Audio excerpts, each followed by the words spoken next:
これが私の生まれた町。結婚して子供ができた今もここで過ごした月日を忘れることはできない。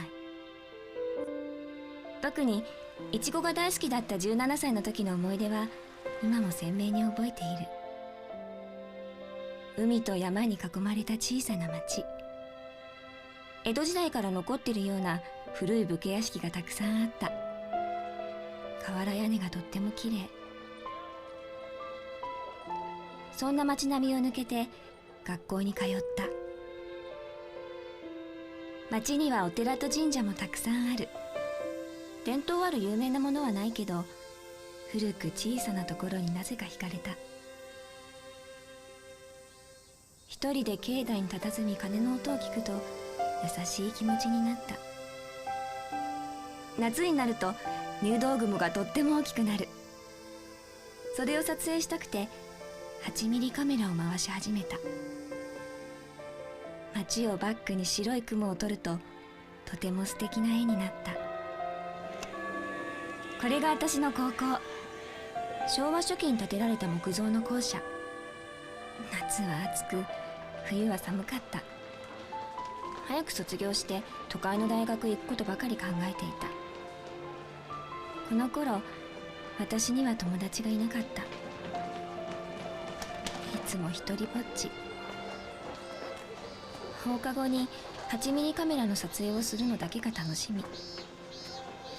寂しい高校生活を送っていた。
ただいま。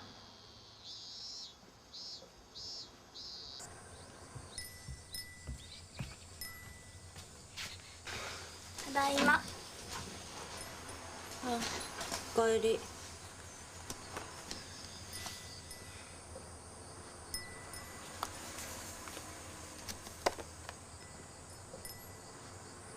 そうやっていつも仕事に遅れるんだから。もうこんな時間。あんたこそ何してたのよ。会津川でカメラ回してた。そんなことしたって成績上がらないでしょ。お姉ちゃんは勉強できたのにね。はるみ、母さん仕事行ってくるから。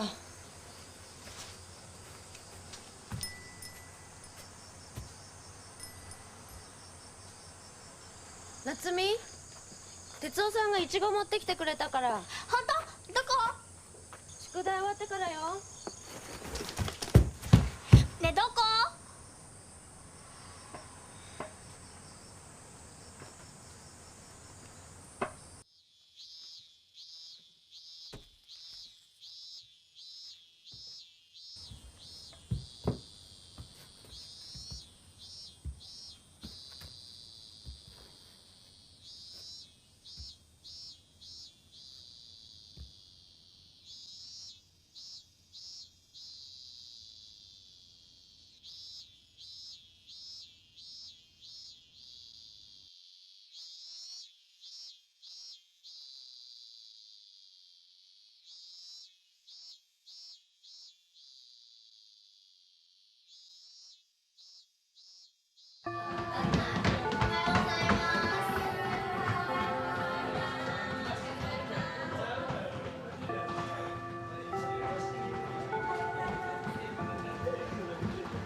俺らじゃねふざけんな。お前か。お前か。え俺らじゃねえって。だったら誰だよ。お前か。ふざけんなよ。やめなさいよ。うるせえんだよ。また問題になるわよ。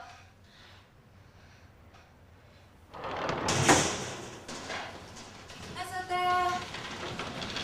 覚えてる。起立。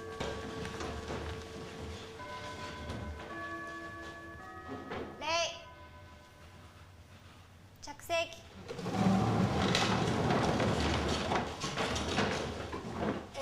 さっき県から連絡がありまして、ナッキがインターハイ柔道の部に出場が決定しました。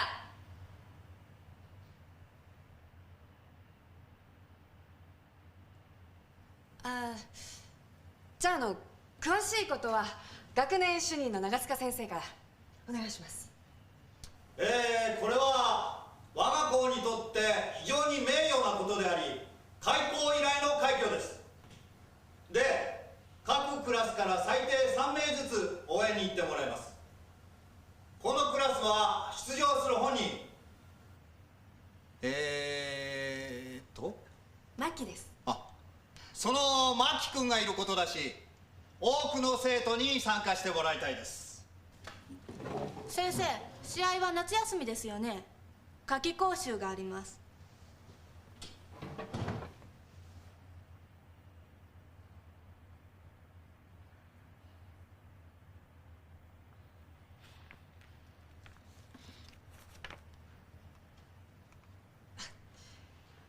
誰かいないの？ほら、みんなクラスメートでしょ。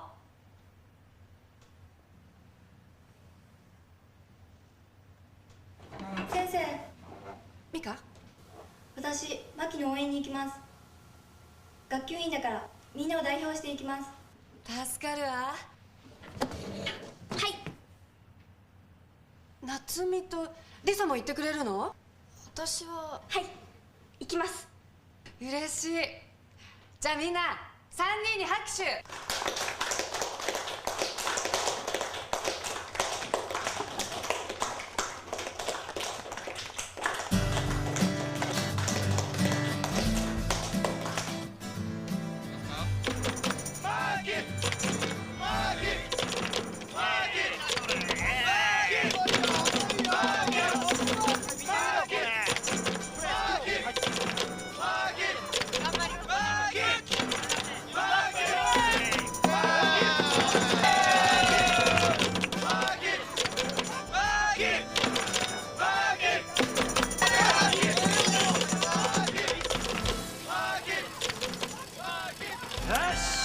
みんなで記念写真撮るな。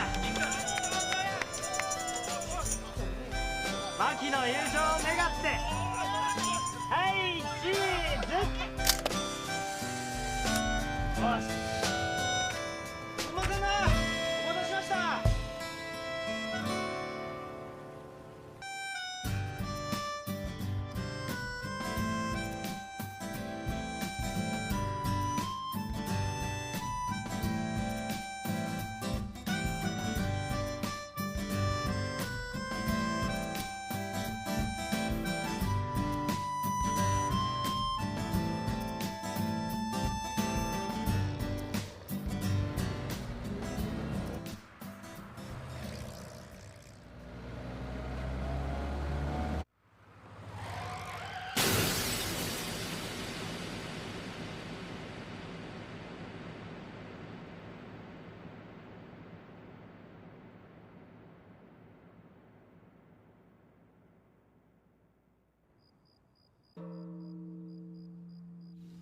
元日功徳不義を一切が東洋主上海具成仏の神毛少量密罪正然のために即将菩提のために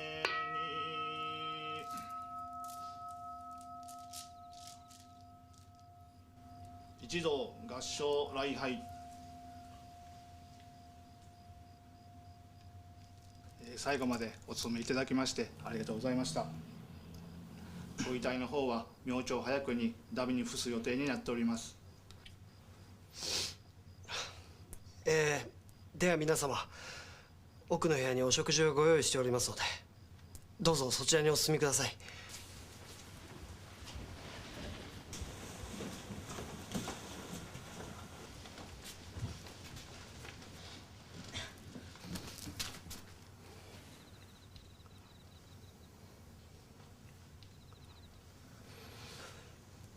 こんな時やさかい夏美の力になったってな。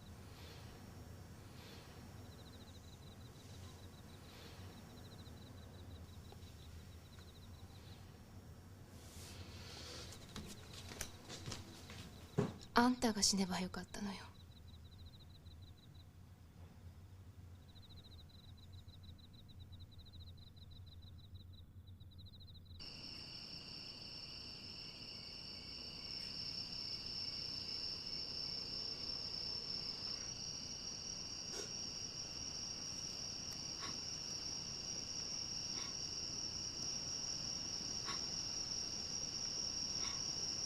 マキ、ミカ。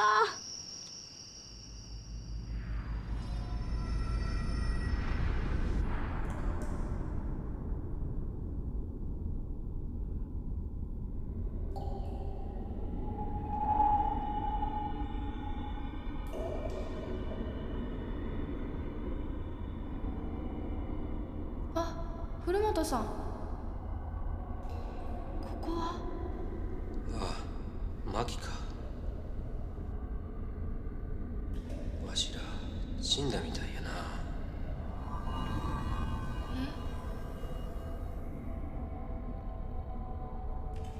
ミカ。ここはどこ？天国へ向かう途中みたいやな。そんな、まだ死にたくないんだよ。世の中こんなもんや。死んだら大会には出られないんだ。なんとかしてくれよ。もう大会は終わってるんじゃない？今頃は私たちのお葬式じゃないかな。なんだマキに関わるとろくなことがないわ。と？てめえ。よしなさいよ。マキ。今なんか聞こえなかったか？ミカ。夏美の声、どこにいるんだろう。リサ。声は下から聞こえてくる。待って、一人じゃ危険よ。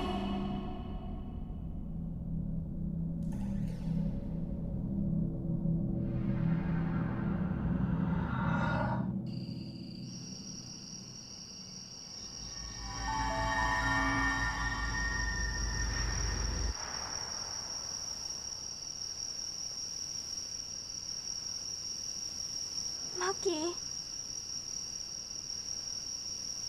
夏美、生きてたの？ミカもリサも。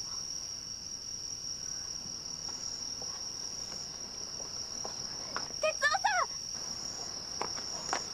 さん。どうした？マキがミカがリサもみんな。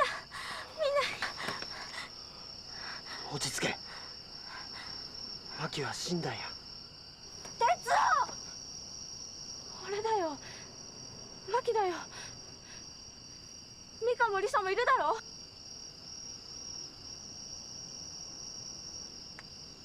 哲夫、マキだよ。帰ってきたんだよ。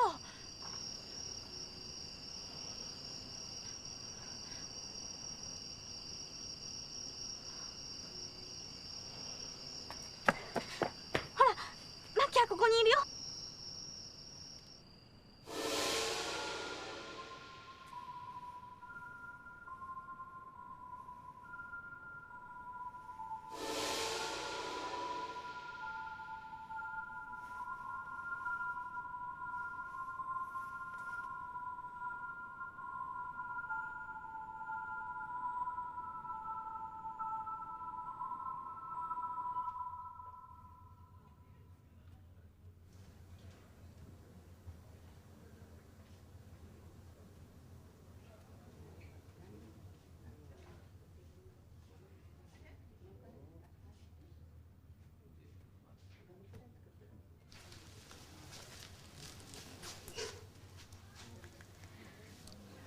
リサのご両親も来てたよ。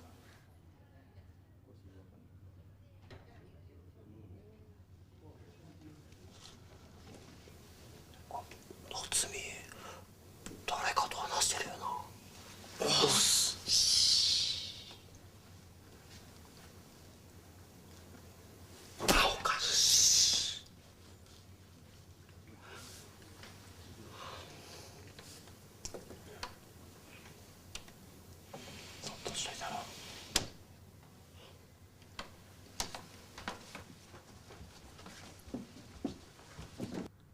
俺の親父は来てたのかよ。まだみたい。だと思ったよ。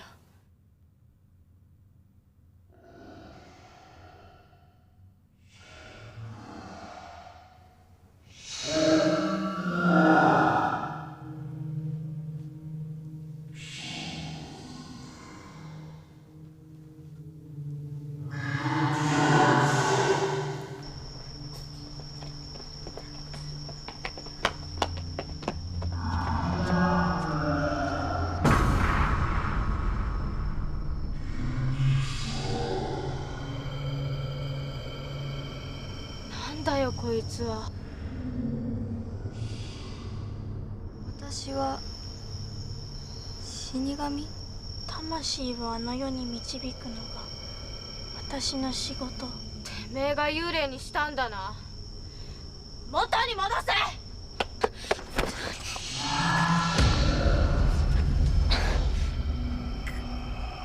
殺せ、離せ。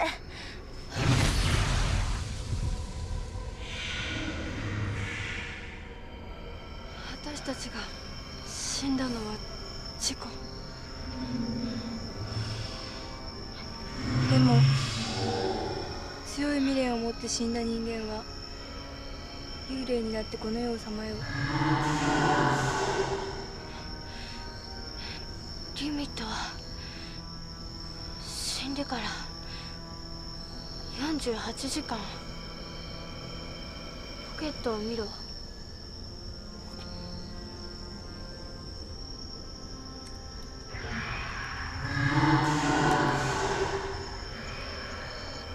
お前たちが死んだ時間はそれぞれ違う。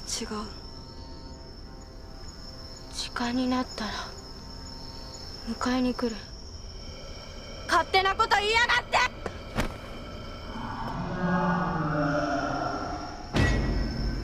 私はあと19時間。明日の午後。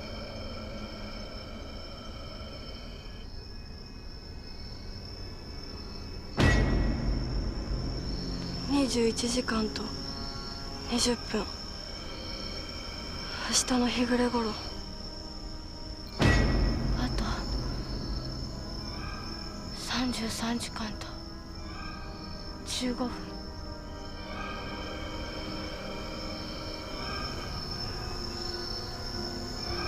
明後日の朝まで。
リサも家に戻った方がいいよ。私もそう思う。時間の無駄だからいい。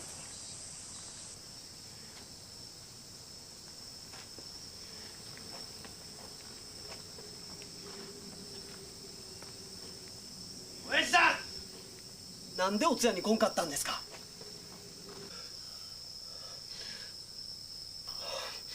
たった一人の娘でしょ。お前なんで会場に送っていかなかったんだ？じゃねえよ。おめえが牧を送ってればここには会わなかったんだよ。ああ、何言ってんだよ。鉄は悪くないよ。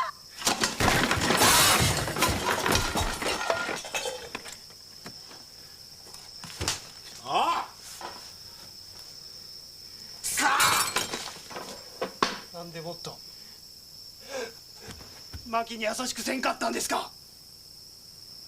なんだと？奥さん出て行った時も牧はこの家に残ったんですよ。親父さんが心配で残ったんですよ。分かってる。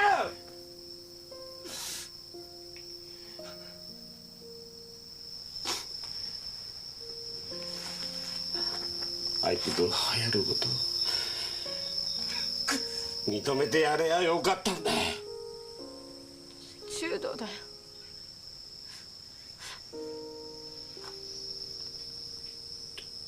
勝手なこと言いやがって。もう遅いんだよ。ああ、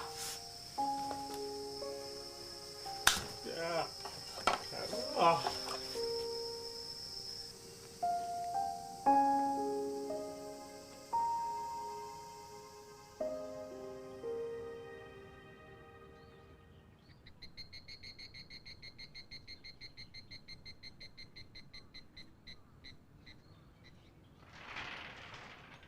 お母さんだ。やばい、隠れよう。何言ってんの？そうか。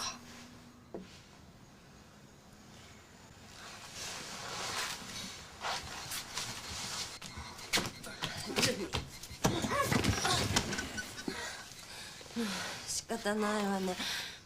水飲む？ね。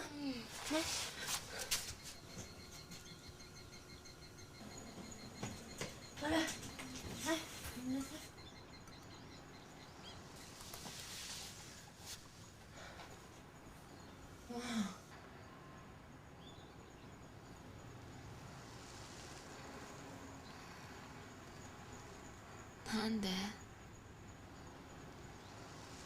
なんで夏美だけが死ななかったのよ。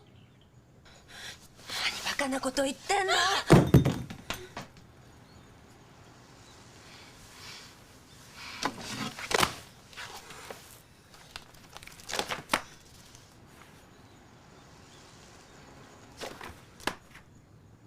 可愛かったのにね。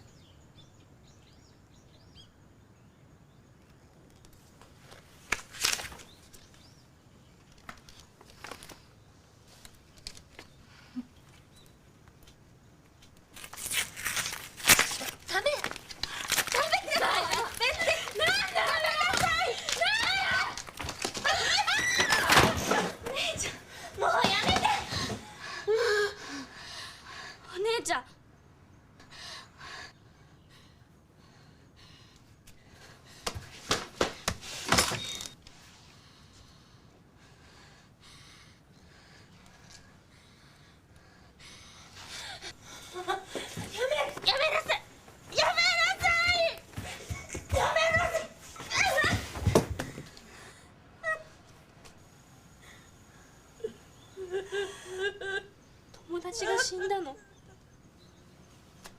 みんな17歳だった。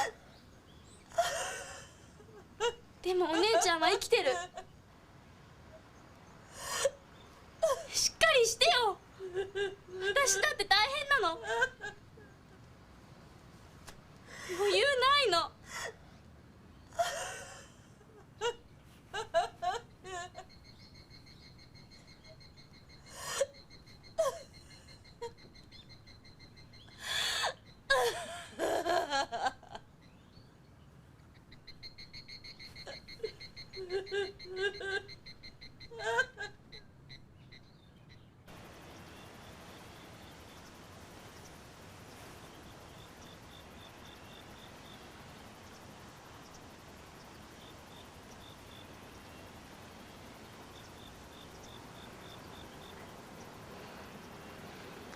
夏美はおとなしいし平凡な家の子かと思ってた。でも血のつながった姉妹なのにあれじゃね。そんな言い方よくないよ。私の絵は何の問題もないから。てめえ気に食わねえな。やめなさいよ。時間ないんだから何かしよう。よくそんなことが言えんな。本当のこと言っただけ。こんなやつとは一緒にいたくねえな。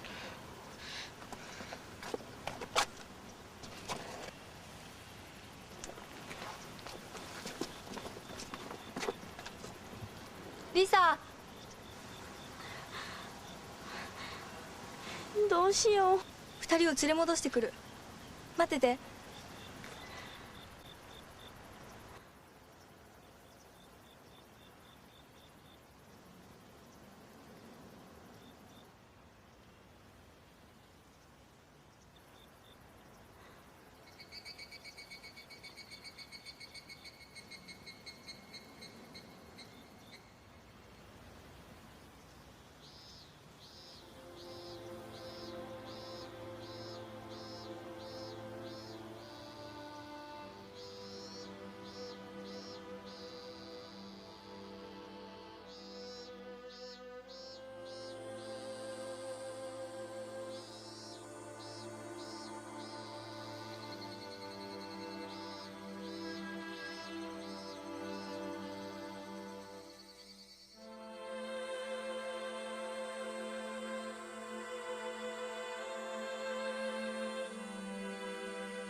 ミカ、何かしたいことはないのかよ。あと3時間。この世にいられるのはたったの3時間だぞ。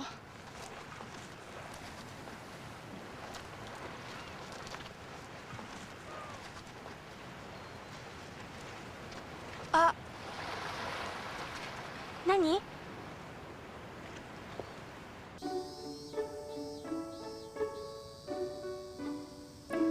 ミカもイチゴ好きだったの？私も。お前ら子供かよ。だって取るの気にしてたから。くだらね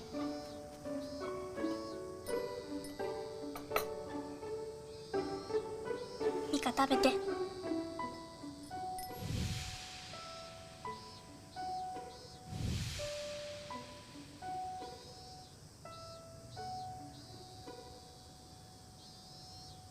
人生は残酷ね。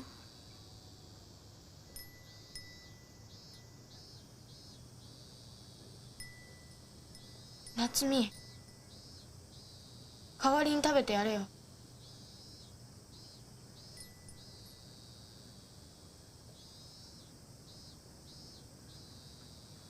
これ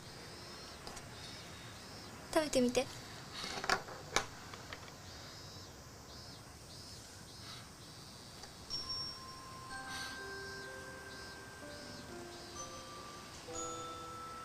どう？美味しくない？今度はこれ。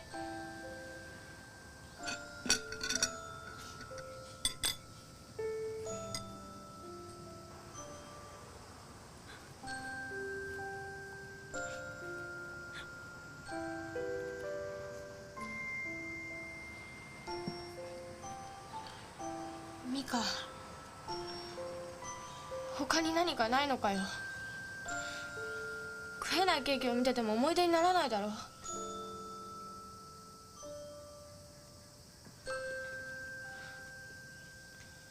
付き合ってた男とかいなかったのか。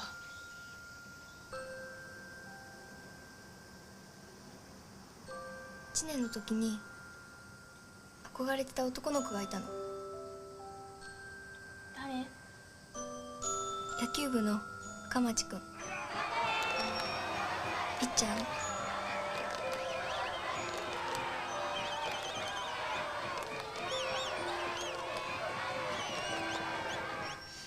その深町に告白しよう。今は社会人野球をしてたよな。うん。会いに行こう。会社はここからすぐ。そこで夏美が話せ。ミカが好きだったってことを伝えるんだ。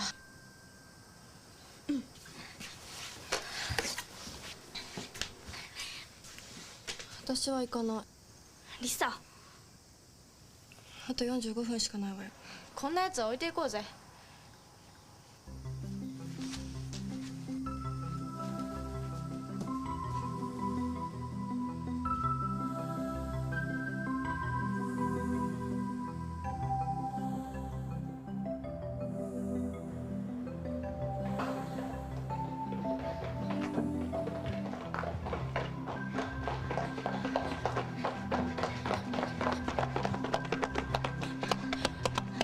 こっちが近道。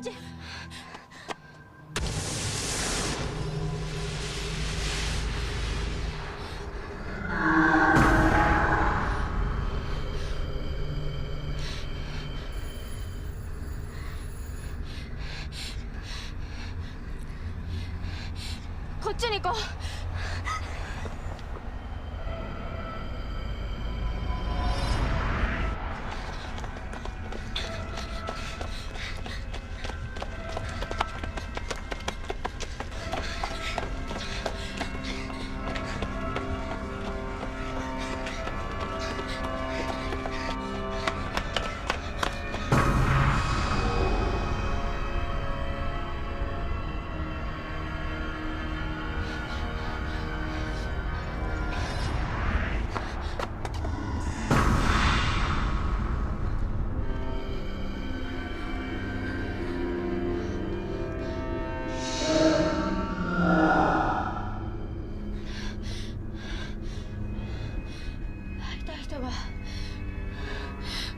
先にいるんだ。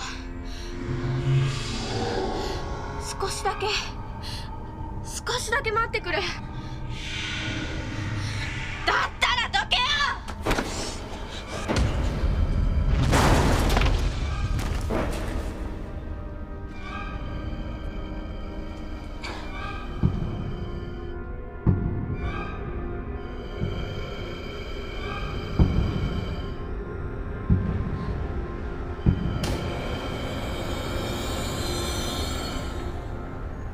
お願いです。時間かかりませんから。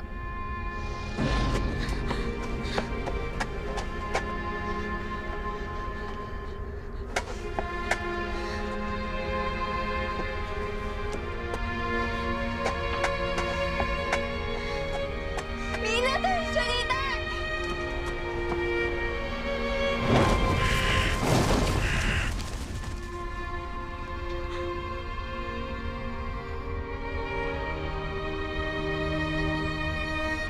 私には会いたい人も行きたい場所もない。だから先に連れてって。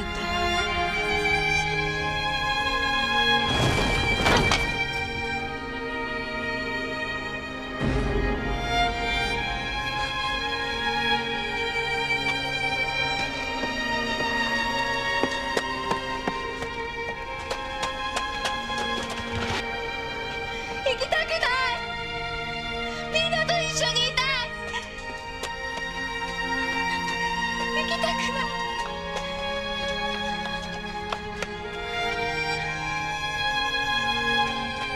みんなと一緒にいたい。ミカ、マキ、リサ、夏美、ミカ、もっとみんなといたいよ。お前の分の思い出作る。そしたらあとは僕らな。みんなと一緒にいたい。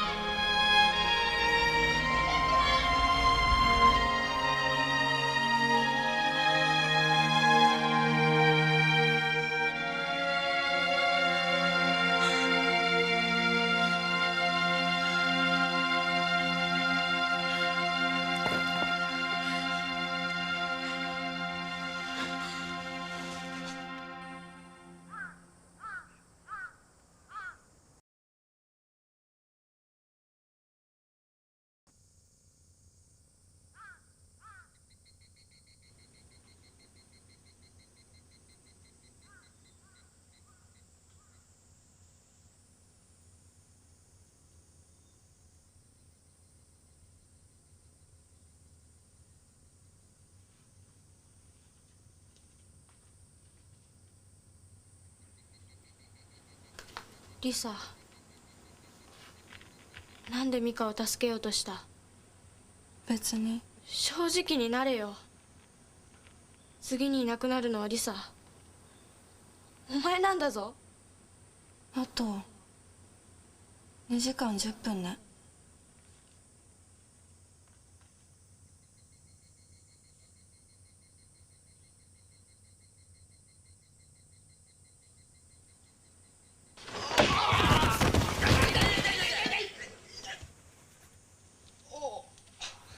夏に来てたんか。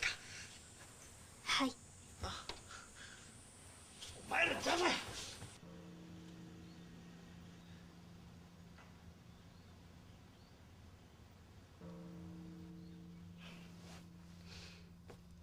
俺昔リサの親父の会社で働いてたことあったんや。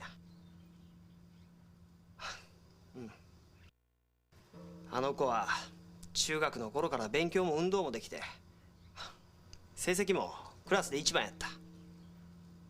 まあ夏美の姉ちゃんみたいなもんや。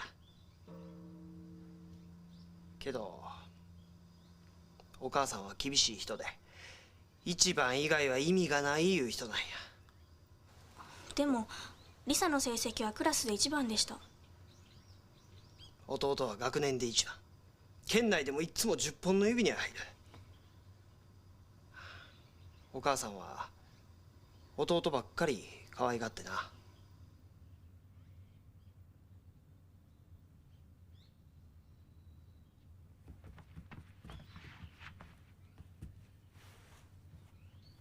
ああ、リサのクラスメートなんですけど。お焼香に来てくれたんや。リサが好きだったから。あの世で喜んでると思うで。あ、さあ入って入って入って入って、こっちこっち、もうみんなこっちへね。座って座って。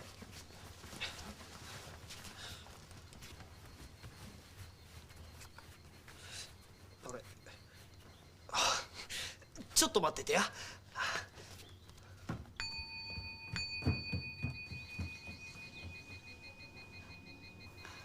そうだリサ、どうしてあの子たちに会いに行かなかったの？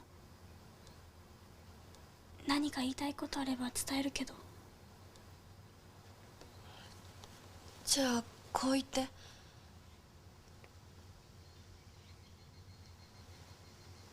いろいろあったけど。ああ、本当に死んだんだね。でもほっとした。ほんとそう。あ、夏美いたの？お前も安心しただろ。何その顔。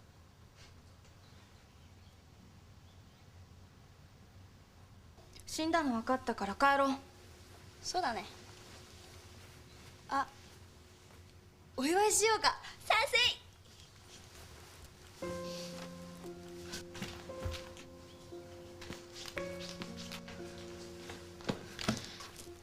お前ら待てよ。そんなことしか言えないのかよ。聞こえないよ。みんないっぱい持ってきちゃった。こんなにいちごおいしいよ。ごめん。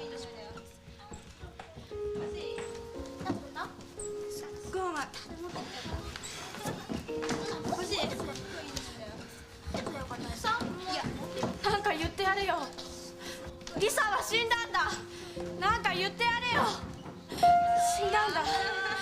リサは死んだんだ。好きだったイチゴももう食えないんだぞ。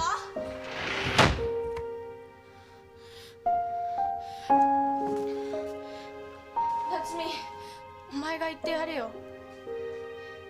あいつらに言ってやれよ。リサの思い出を語れって言ってやれよ。生きてるのは夏美、お前だけなんだぞ。言ってやれよ。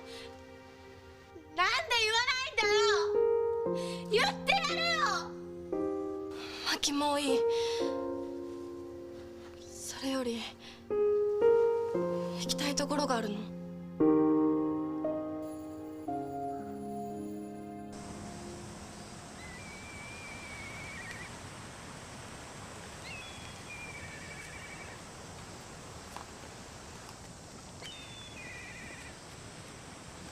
どこへ行くんだよ。私は悔しい時は寂しい時、一人で夕日を見つめるの。海に沈んでく真っ赤な夕日をね。だから最後は夏美とマキと一緒に夕日が見たい。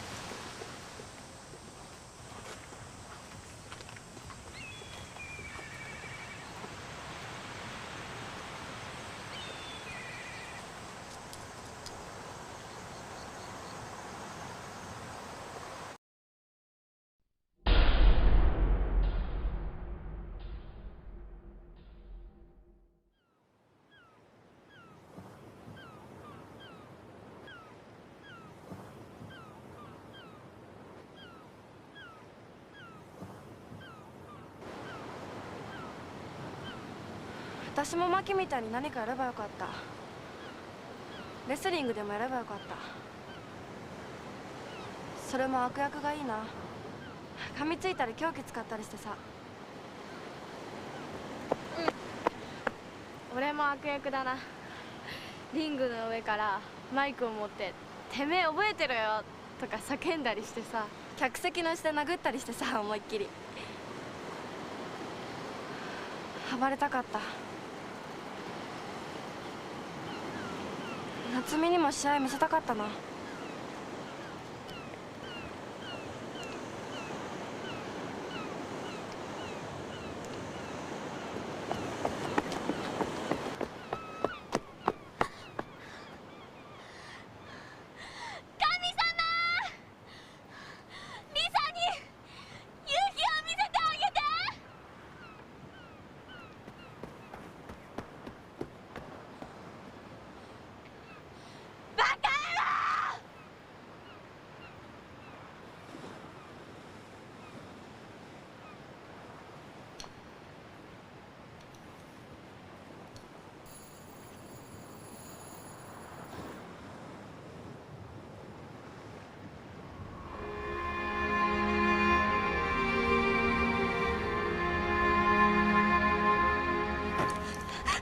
夏美リサ夏美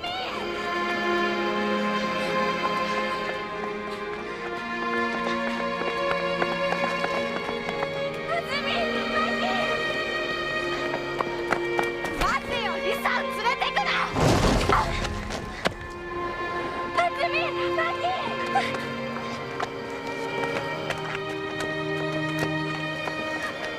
夏美リサ、あなたとはまだ話したいことがあるの。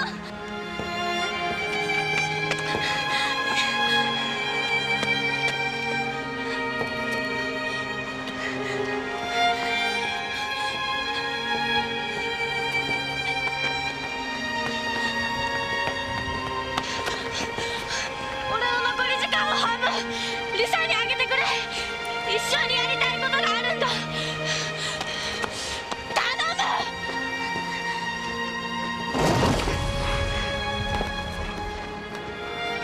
マキ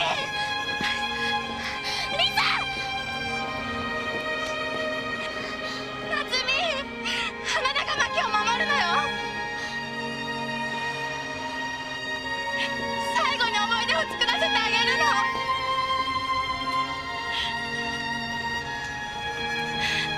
ありがとう。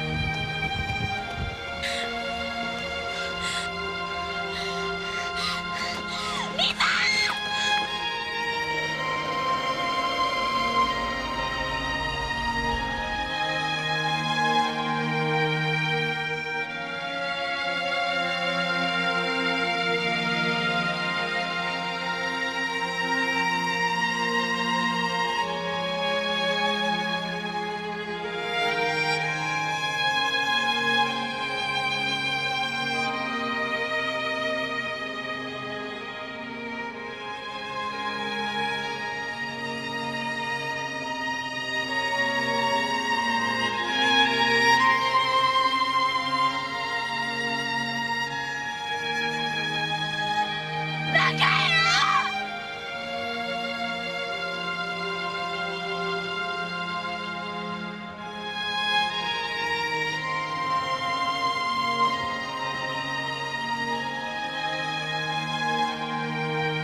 こんだけ朝から探してないんだったらもう無理っすよ。いや必ずある。なんでそんなこと言い切れるんですか。俺は仏の使いやなあ。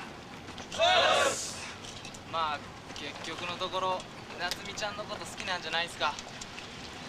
そんなんやない。ほっとけんだけや。憎いっすね兄貴は。うざいうざい、そんなんとちゃうんじゃ。おい兄貴これですか。およう見つけたな。見つけたぞ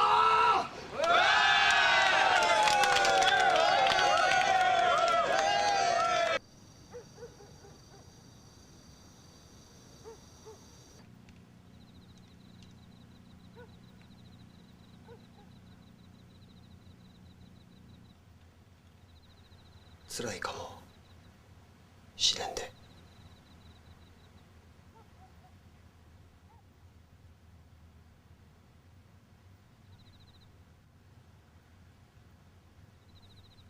おっす。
憶の底に沈んでいる私のこと、誰かがどこかで覚えてくれている。考えもしない今のずっと先の日の私の笑顔を望んでくれている。真夜中にぎわう街も人も慣れた日常でも、本当は臆病者だって知ってる。あなたに心配ばかりかけてごめんね。反対側のホーム、いろんな人を眺めていた。どれほどの人が自分に誇りを持って生きてるのかと、そればかり考えてた。そんな私のこと気づかずに進んでく時計のそば、迷った手を引いてくれてありがとう。ずっと胸に咲き続けてひまわり。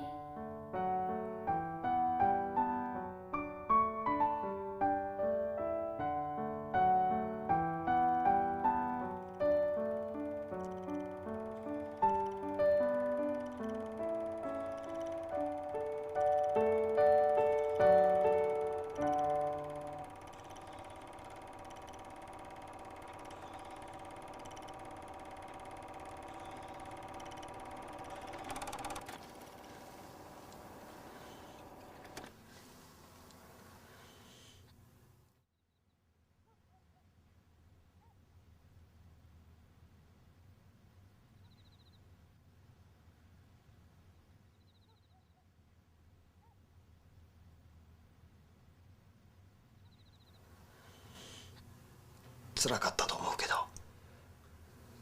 分かったやろ。でもマキはここにいるよ。まだ言うか。マキは死んだんや。でも哲夫、俺はここにいんだよ。なんでお前には見えないんだよ。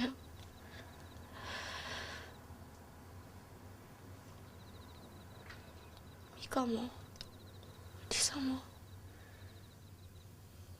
やり残したことしろって言っていなくなったんだ。俺は何をすればいいんだよ。明日の朝には天国へ行かなきゃいけないんだよ。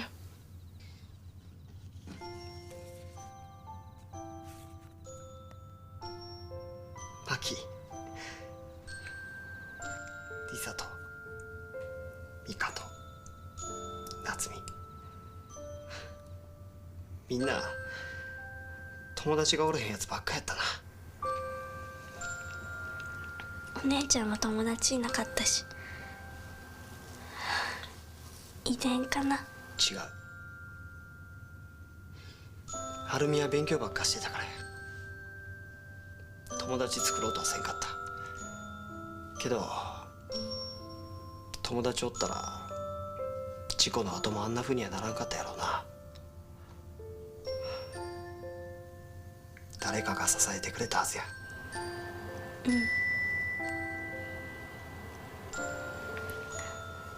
でも哲夫さん、友達たくさんいるんですね。ああ、こいつらか。なんやろな、こいつらとも最初は喧嘩ばっかししてたんやけどな。なんかそのうちに一緒にカブトムシ取りに行ったりするようになって女子更衣室覗きに行ったりスイカ盗みに行ったり一緒に泣いたり笑ったり、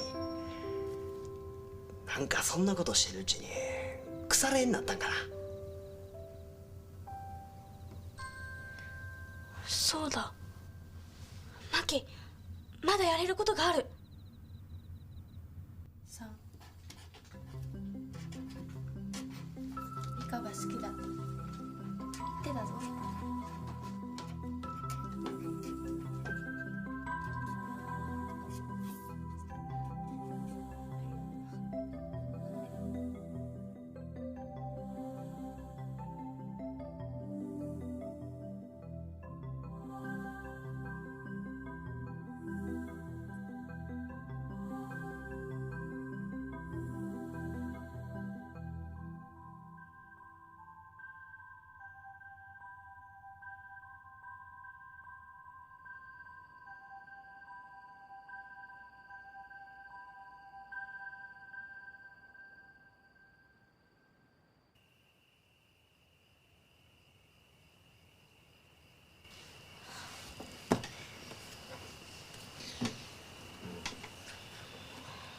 お父さん帰ってこなかったね。朝まで飲んでんだろ。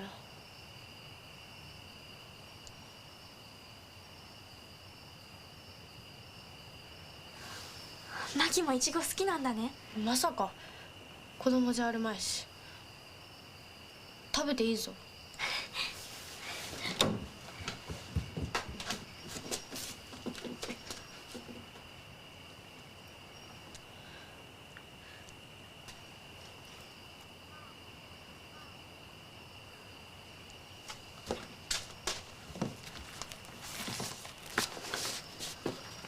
これお母さんからだ。親父のやつ隠してたんだな。マキが死んだこと知ってるのかな。気にしてないよ。マキ元気ですか。一度会いたいです。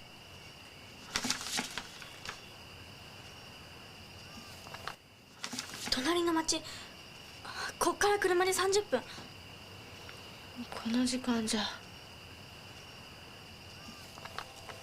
ミカは憧れていた先輩と会えなかった。リサは大好きだった夕日を見られなかった。もういいよ。リサと約束したの。マキだけには思い出を作らせるって約束したの。マキを守るって約束したの。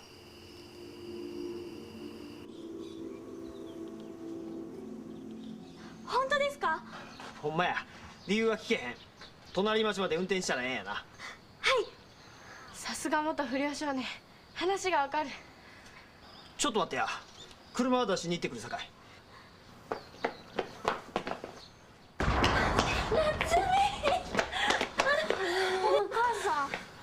引っ越し前なのに家にも戻んないで何やってたの。哲夫さん。悪う思わんといてや。これでも仏の使いやからな。誰でもいい。マキを隣町まで連れて行って。3人とも幽霊になって帰ってきたの。でも残ってるのはもうマキだけ。時間がないの。マキをお母さんに会わせてあげたいの。いい加減にしろ。やめて。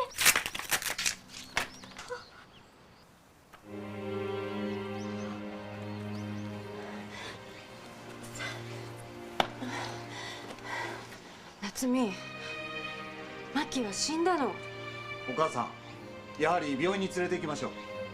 はい。なんで分かってくれないの。あんたのことが心配なのよ。今さら何なの。ずっとお姉ちゃんのことばかり心配してたくせに。早く連れて行きなさい。こんなところ見られたらまた PTA で問題になります。哲夫さん、マキと梅酒飲んだよね。飲みすぎてゲロ吐いたんだよね。マキは哲夫さんともう一度飲みたかったって言ってたんだよ。哲夫さんのことが大好きだったんだよ。哲夫のバカ野郎！崎山先生は車で。さあ。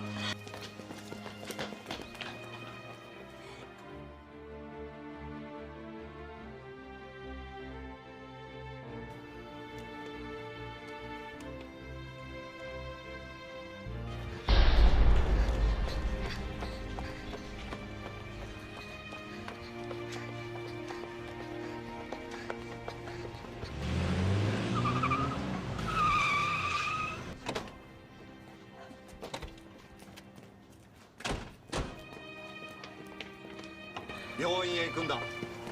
陽子先夏美、あんたのことが心配なんだから。さあ。ねえ、お願い、信じて。マキがいるの。信じて。マ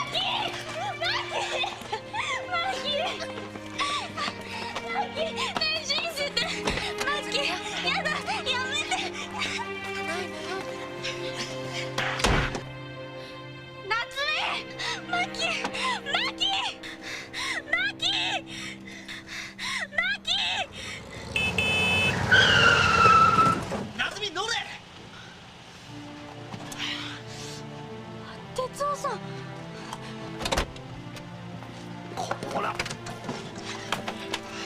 マキ、どこにいてるんや。マキ、俺には見えへんけど、はよ車乗れ。マキ。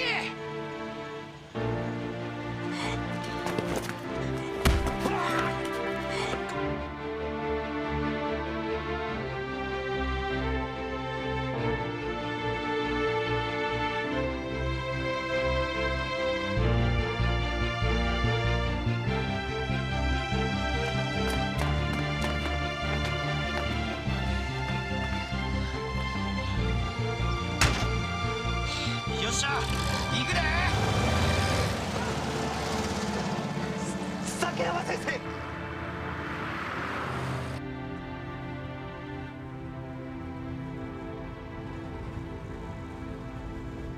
お姉ちゃん。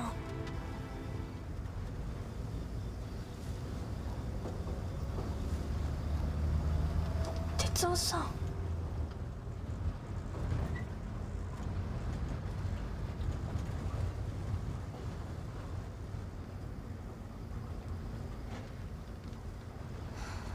私高校の頃から変なものが見えるようになったの。人には見えないものが見えるの。幽霊とか死神とか。だからお父さんが死んだ時も幽霊になった父に会ったわ。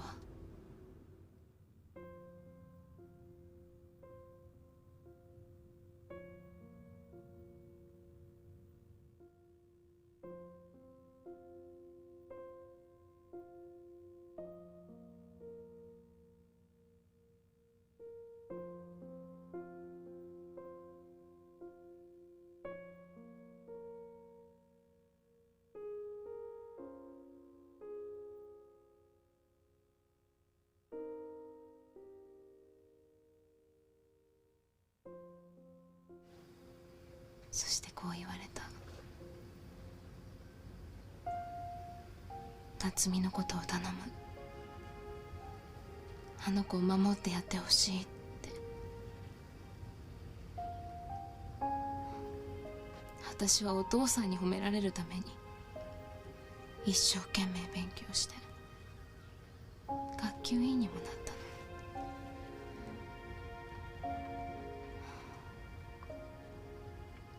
その後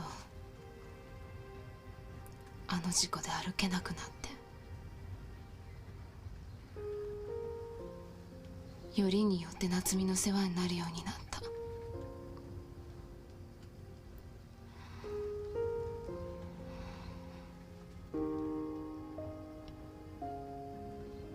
マキたちが来てたこと知ってた。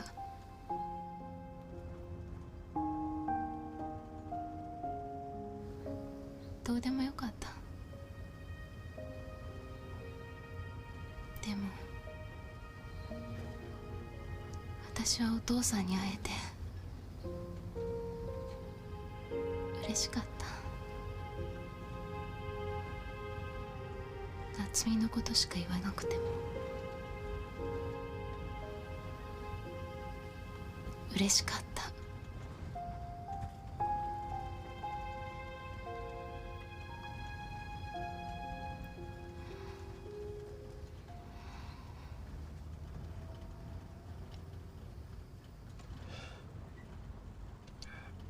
ようわからんけどマキのお母さん家に行けばええんやな。夏美、住所わかるか？はい。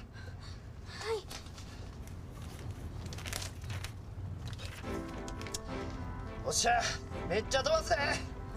俺は仏の使いやからな。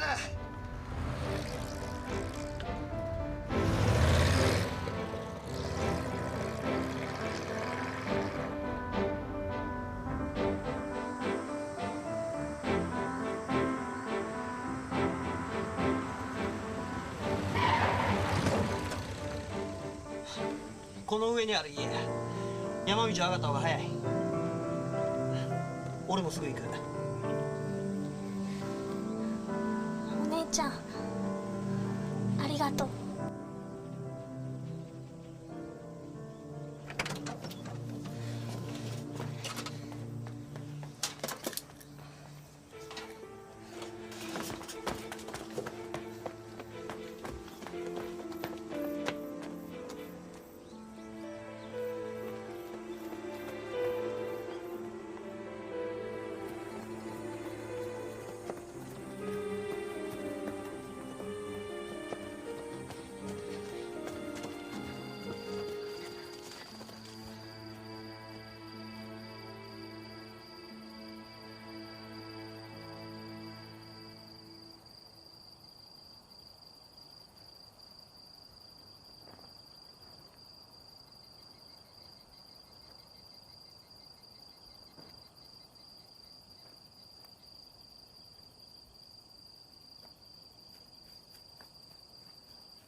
マキのお母さんですね。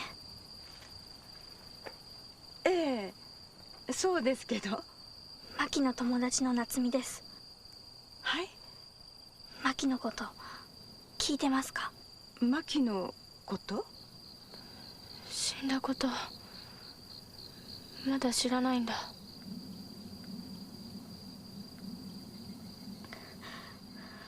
実はマキが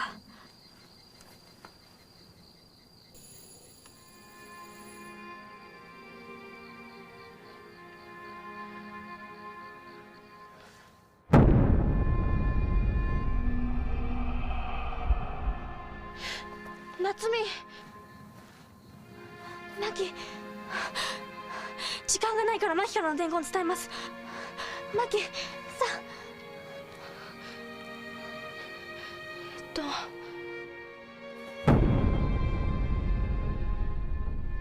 マキ、早く。マキが何か？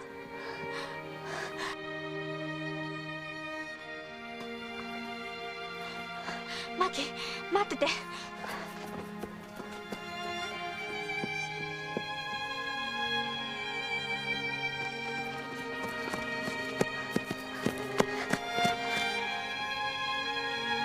お願いです。マキに話をさせてあげて。だったらマキの代わりに私を連れて行って。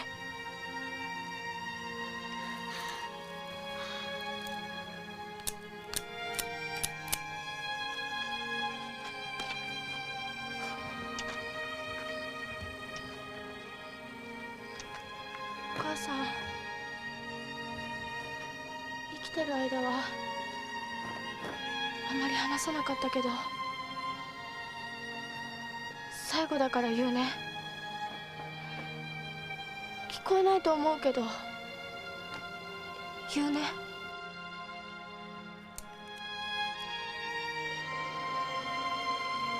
ここで死ぬから私を連れて行って。お母さん、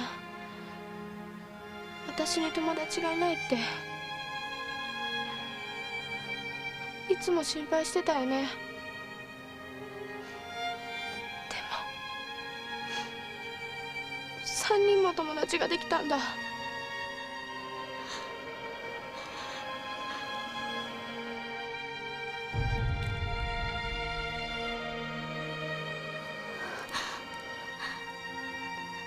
ぜ止めるの？あなた死神でしょ。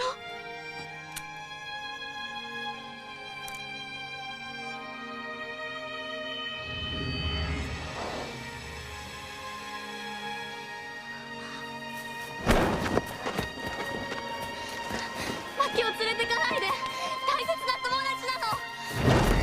お母さん、大切なことが分かったんだ。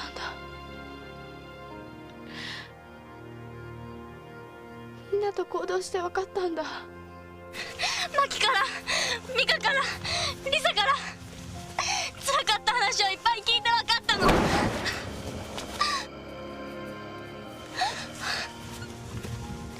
みんなと一緒にいていっぱいいろんなこと分かったの。そのことを伝えるためにマキと手紙を書いたの。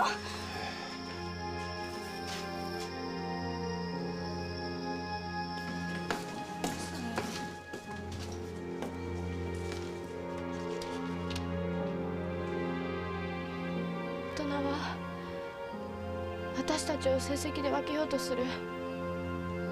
古い考え方を押し付けようとする。でも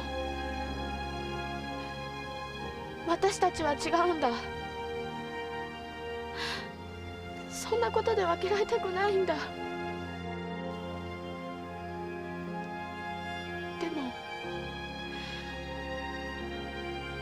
誰も分かってくれなかった。お母さんも先生も大人は誰も分かってくれなかった。分かってくれたのはミカだった、リサだった、そしてマキだったの。本当に嬉しかったよ。やっぱり学校で勉強するだけじゃ分かり合えないんだよね。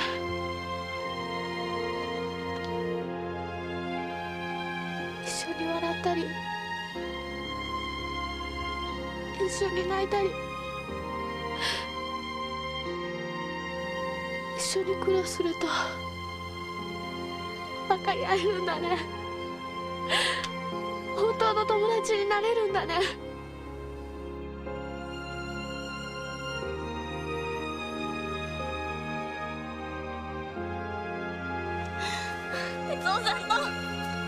哲夫さんの友達がそのことを教えてくれたの。だから大切な友達ができたことをみんなに伝えたいの。マキのお母さんにも伝えたいの。お母さん聞こえないんだよね。もっと早くに話せばよかったんだよね。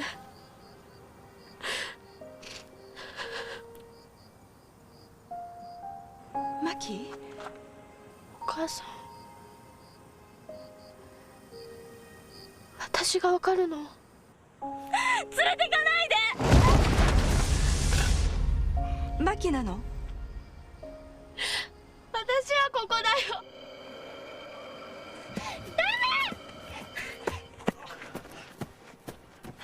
マキでしょ？どこにいるの？どこなの？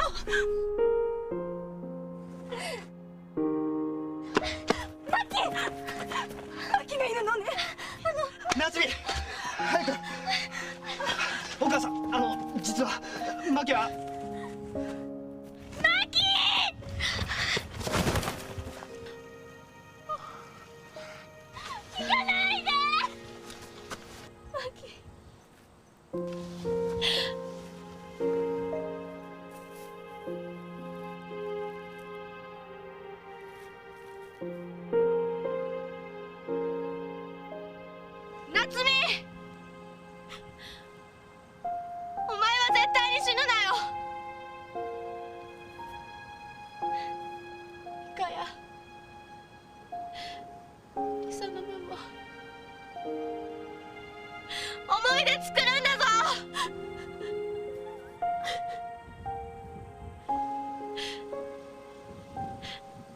だ。立つんだ夏美、立つんだ、立つんだ。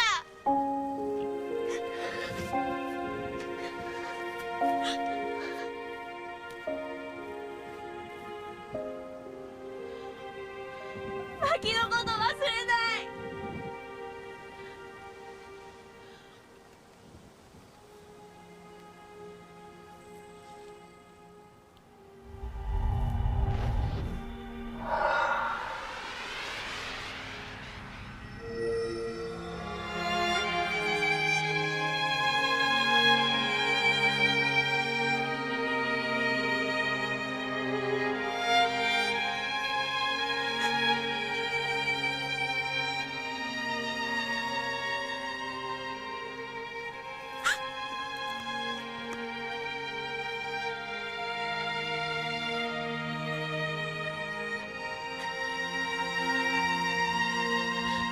私も本当はイチゴが好きだった。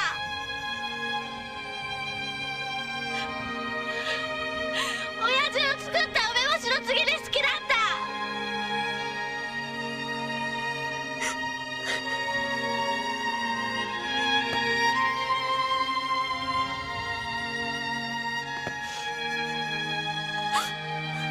夏美、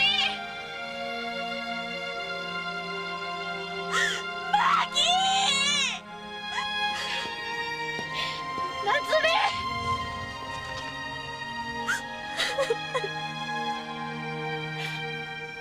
夏美！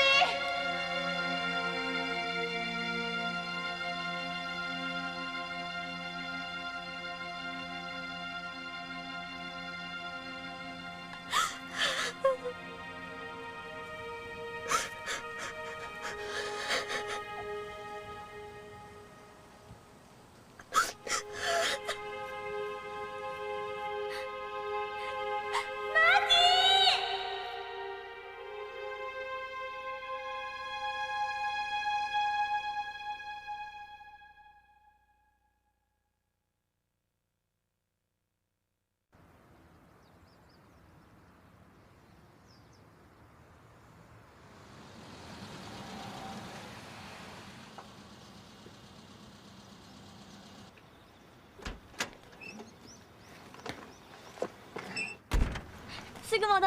おう。結局私のことを心配した母が都会に引っ越すことを決めた。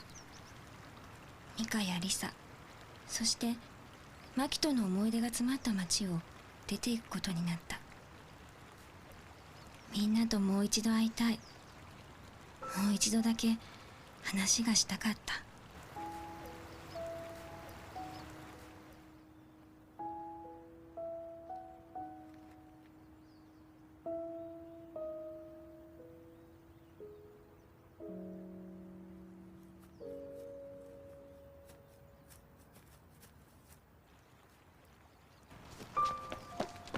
そんな思いを胸に17歳の私は町を後にした。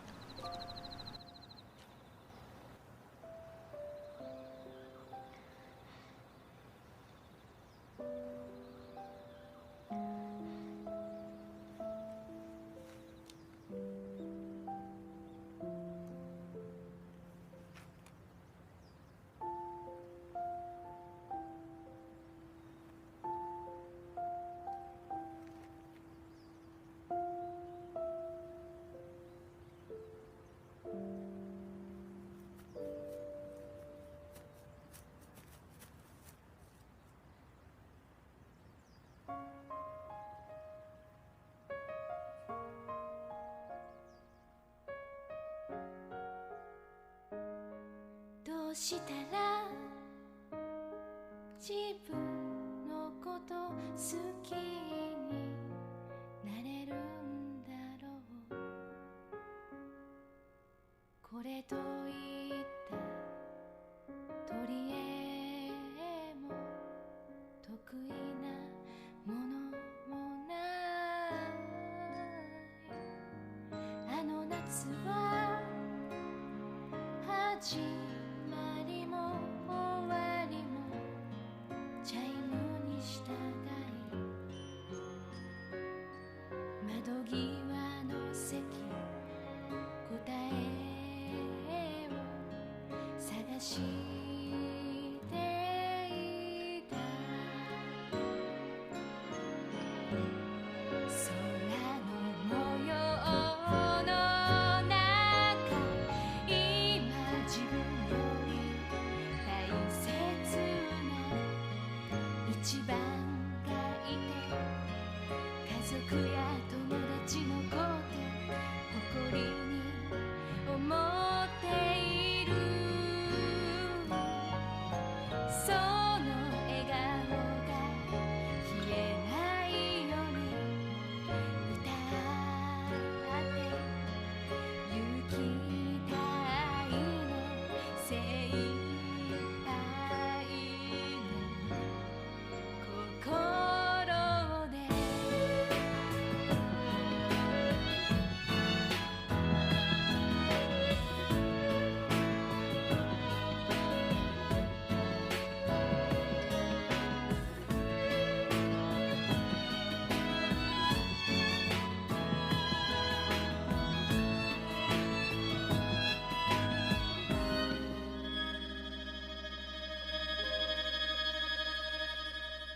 どうして